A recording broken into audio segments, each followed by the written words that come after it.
प्रणाम और आशीर्वाद का महत्व।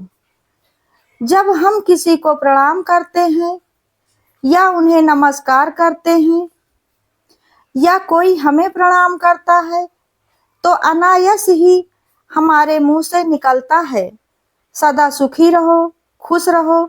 यह जो आशीर्वाद के रूप में हमारे मुंह से निकलता है तो यह कोई साधारण शब्द नहीं है। यह दुनिया का सबसे कीमती और अनमोल शब्द है। आजकल हम इन बातों को महत्व देना बंद करते जा रहे हैं, पर यकीन मानिए, जवाब के रूप में हमें जो आशीर्वाद मिलता है यह बहुत ही कीमती और बहुमूल्य शब्द है। इसी तरह से इसके अनंत फायदे भी हैं। इसके इतने फायदे हैं कि जिसका कि आप अंदाजा भी नहीं लगा सकते हैं। कहते हैं कि दुनिया में कोई किसी को कुछ दे ना दे, लेकिन बस अपना आशीर्वाद देता रहे, जो कि अमूल्य है, क्योंकि किसी का भी आप आशीर्वाद आपके साथ हर समय हर वक्त रहता है। ये एक ऐसी चीज है जो आपके कठिन समय में आपकी सहायता करता है। भले आपको समझ आए या ना आए कि हमारे ऊपर आई हुई परेशानी कैसे टल गई। आशीर्वाद एक ऐसा अमूल्य तोहफा है जो कि कोई अगर आपको देता है तो इसको आपसे कोई कभी भी छीन नहीं सकता है, कोई चुरा नहीं सकता है। भले ही इसका कोई मोल नहीं होता है, लेकिन यह अनमोल होता है। आशीर्वाद से जुड़ी हुई आज मैं आप लोगों को एक बहुत ही प्यारी कहानी सुना रही हूँ। ध्यान से सुनिएगा। महाभारत का युद्ध चल रहा था। एक दिन दुर्योधन के व्यंग से आहत होकर भीष्म पितामह घोषणा कर देते हैं कि मैं कल पांडवों का वध कर दूंगा। उनकी इस घोषणा का पता चलते ही पांडवों के शिविर में बेचैनी बढ़ जाती है, क्योंकि भीष्म की क्षमताओं के बारे में सभी को पता ही था। इसलिए सभी किसी अनिष्ट की आशंका से परेशान हो गए थे। तब भगवान श्री कृष्ण ने द्रौपदी से कहा, अभी मेरे साथ चलो।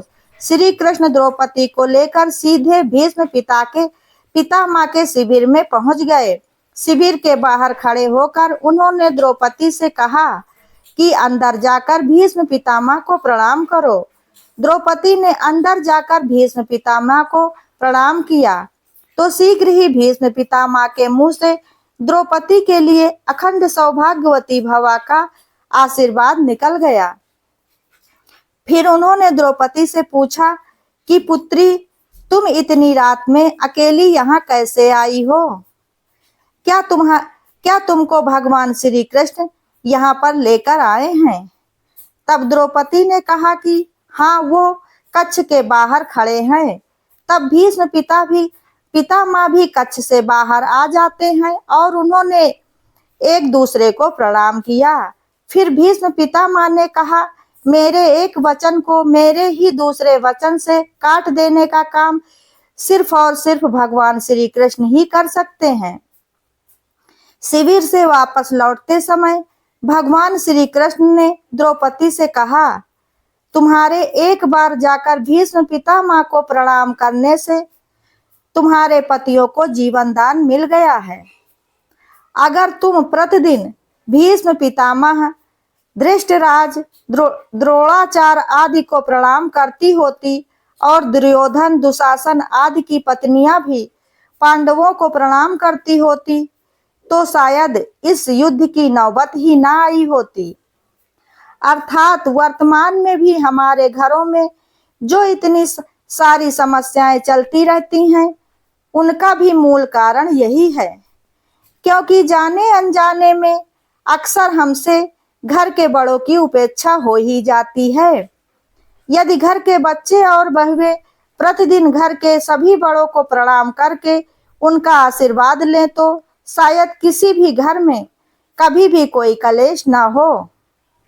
बड़ों के द्वारा दिया हुआ आशीर्वाद बच्चों के लिए हर समय पर एक कवच की तरह काम करता है। जिसको कोई भी अस्त्र शस्त्र नहीं बेध सकता है। अगर हम सभी इस संस्कृति को सुनिश्चित करके नियम पूर्वक अपने से बड़ों का आशीर्वाद ले तो घर स्वर्ग बन जाए।